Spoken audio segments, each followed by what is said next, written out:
Meshes and models.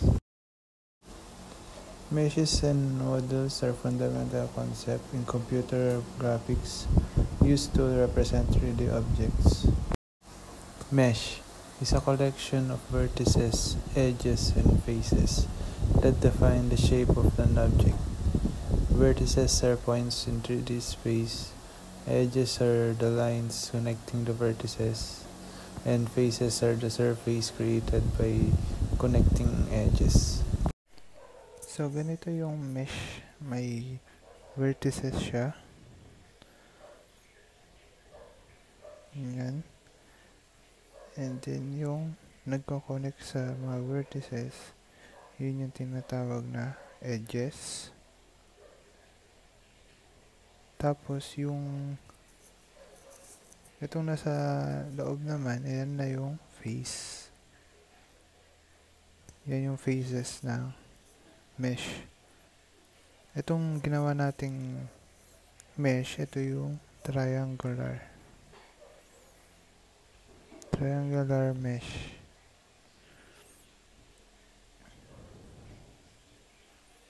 At ganito naman yung quadrilateral. May 4 na vertices.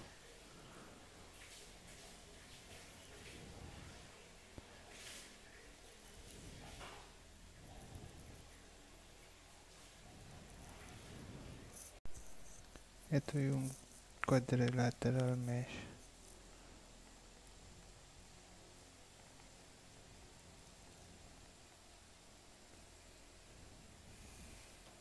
At pag may 5 vertices naman,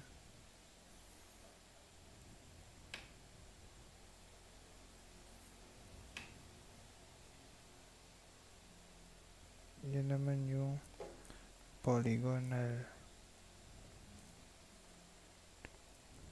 mesh.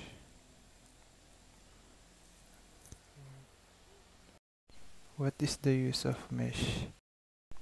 Ang meshes, ito yung building blocks para makagawa ka ng isang object.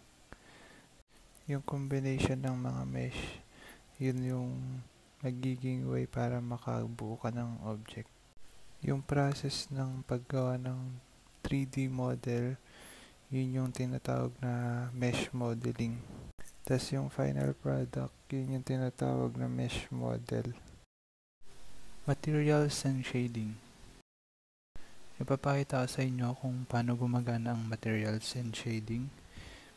Dito sa Blender, itong nasa gilid, itong sa kanan, sa baba, andyan yung materials. Dito sa materials, may mga tab dito na nakalagay na surface, preview, and displacement, at madami pa.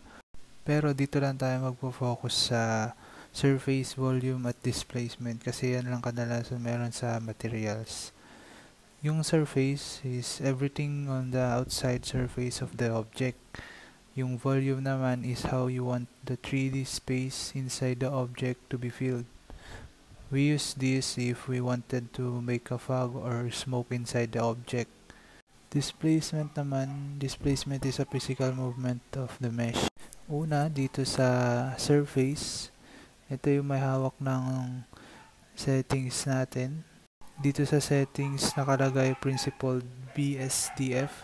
The principled BSDF is a default shader for materials in Blender. It is a versatile shader that can create many of things that you want to make. Ano nga ba ang shader?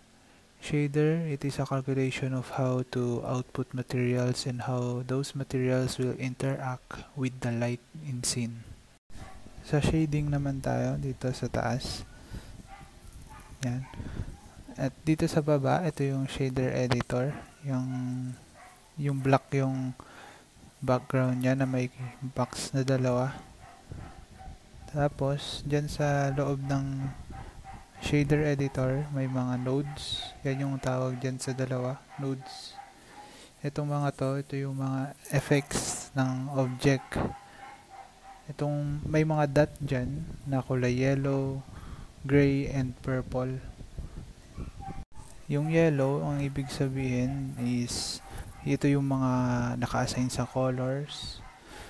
Diyan ka mag-edit ng colors or diyan mo i-attach yung mga colors.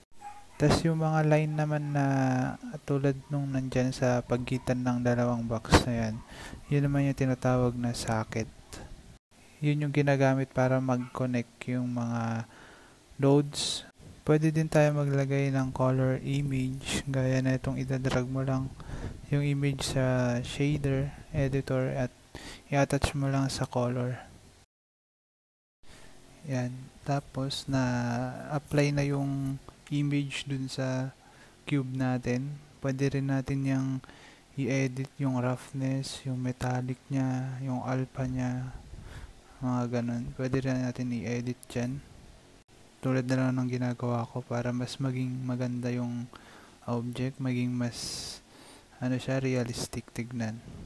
Yung pag-edit lang ng roughness niya dyan, tas metallic, dyan lang din sa sa principal BSDF. So yan, inaris ko na yung image color at i-explain ko kung ano yung kulay gray na dot dyan. Gray na dot naman, yan yung mga value inputs at nag-range ng 0 to 1. 0 means walang effect, tapos 1 is turn all the way up. Example nitong roughness, ito yung kung paano ka rough yung object dito natin sa, tas i-scale lang natin ng paganyan. Kapag 0 nilagay, magiging smooth yung object, tas pag 1, ay kita nyo dyan yung alpha, yan yung transparency. 1 means no transparency, tapos 0 full transparency. Itong mga purple socket naman, yan yung mga nagsasabi kung saan imamap or ilulugar yung object. Ito yung katulad na ito, yung the normal input is for normal map. Normal maps are a way to fake depth and shadows in your material without actually changing the geometry of mesh. This is very useful. Dito naman, papakita ko sa inyo kung paano lagyan ng color yung object. Una, Shift A, yan, para magpakita yung mga option. And color ramp, hanapin yung color ramp. Tapos mag-add lang tayo ng color dyan.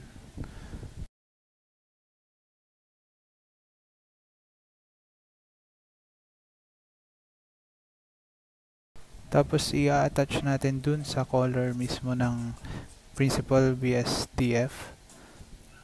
Tapos lalagyan na natin ng color, kunyari kulay blue, yan. Ganun lang kadali maglagay ng kulay sa object. And dito, tuturo ko naman yung paano mag-mix ng color. Doon ulit sa Shift A and add color ramp. Tapos alisin na natin itong naka-attach dun sa sa principal. Tapos yan, kunyari ito naman is kulay red. Gagawa tayo ng cube na kulay violet. Tapos Shift A ulit, hanapin nyo yung mix shader. Yan. Tapos i-attach natin itong dalawang color ramp dun sa shader. And then i-attach natin itong mix shader dun sa principal BSDF. Yan. Na-mix natin yung blue at red at nakagawa tayo ng purple na kulay. Ganito pala pagka mag-a-add ka ng node. In a shader editor, press Shift A and get the menu. The nodes are all categorized into groups and there are quite a few of them. Some of them is for surface and some are for volumes. This is just a basic overview, but materials and shadings in Blender can get quite complex, allowing for endless possibilities in creating realistic 3D scenes.